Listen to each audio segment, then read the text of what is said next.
Hello everyone, Creepycraft Guy here. It's very late at night and I literally just got done swatting a moth that was in my room because it was interrupting me recording this video. Luckily I swatted it with this thing. I made this at Disneyland when I went there. But anyway, welcome back to another episode of If They Had Pokemon. Today we are continuing with the Dragon Ball trend by saying what it would be like if Piccolo Jr. had a team of Pokemon. Now, we go over a bit of an origin story in case you don't know how this series works. We explain how many Pokemon they have, the origin story of those Pokemon, and how they obtain them, and basically, yeah, like that. Anyway, so Piccolo is, in case you don't know in Dragon Ball, a weird green slug monster from a race known as the Namekians. And Piccolo was a bad guy, but he turned good after he kidnapped Goku's son Gohan and trained him to be a fighter.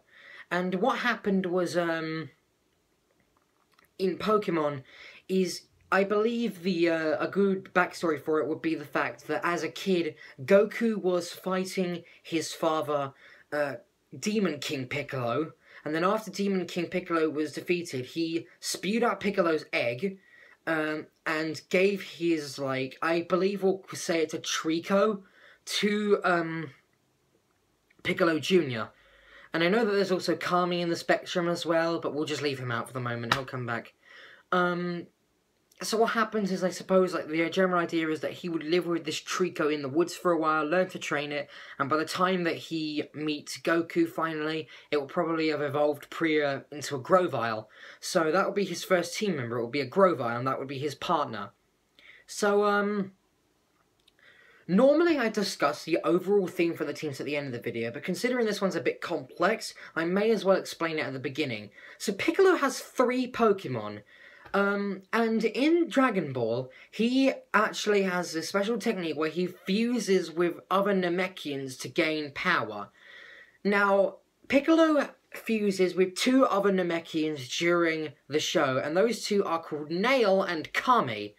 And what the general idea I had for the Pokemon is the fact that he's supposed to absorb them normally, Nail and Kami give Piccolo their Pokemon to basically fight off the big threat. So, Piccolo's only real Pokemon in that case would be, his Sceptile. Now, the Sceptile can Mega Evolve, and I'll explain how in a minute. But the Sceptile basically was used in, like, the 24th World Tournament, 23rd World Tournament, I don't remember which one it was, against Goku's Monferno, and they end up having quite a few battles in the series. But yeah, that's basically, I already explained sort of the backstory for Sceptile. The way it gets a Mega Evolution, it ties in with another Pokemon, which I'll get to in a minute. So, the next Pokemon I believe Piccolo should get is the one from Nail. Now, the Pokemon that Nail owns is, I just didn't know what to do for this. I just thinking, what's a good Pokemon for a good warrior to have? And I thought, what about Crobat? I know there are other warrior-like Pokemon, but Crobat really stands out because honestly, I think it's really cool looking. So Nail has a Crobat, and he gave the Crobat to Piccolo to fight Frieza. Now, I'm not going to spoil any of Frieza's team members other than the fact that he has a Mewtwo, but obviously being a poison-type Crobat doesn't help out against Mewtwo very much. So, but we still have Sceptile for that, luckily. So, now going back to Sceptile quickly, the way he gets a Mega Evolution also ties in with the way that Piccolo gets his final team member. So he has Sceptile, he has Crobat, and the final team member did belong to Piccolo's brother Kami. Kami basically goes with the general idea that Piccolo and Kami were once one being, and then they split up. And I know this doesn't make much sense, but Kami's main Pokemon is a Shedinja. And you're probably wondering, well, if Kami's a Shedinja, why didn't you give Piccolo, a Ninjask? And, I'm going to explain the reason to why I picked these Pokemon at the end, so just give me, a minute. So, What happens is when Piccolo finally convinces Kami to fuse with him, Kami gives him Shedinja, and Mr. Popo, the other Guardian, who lives alongside Kami, gives Piccolo a Mega Stone for his Sceptile. And the very first time Piccolo ever uses this is against Cell, the very first time he ever meets him. He uses it against Cell's, he uses Sceptile against Cell's Zygarde, and he only, like, Mega Revolves him when he, like, when he sends out Infernape, I guess.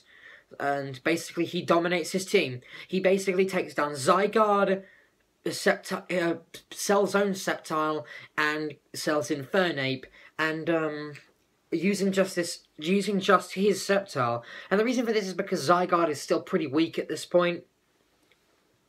But it will get stronger later, and then Sceptile will struggle a bit.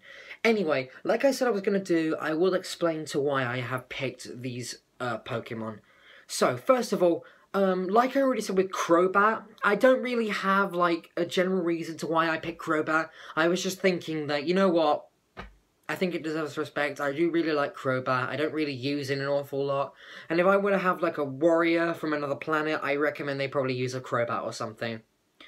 Shedinja, though, like I already said, was sort of, like, goes with the idea that, Piccolo and Kami were once one being, and they split into kind of like how Nincada splits into Ninjask and Shedinja.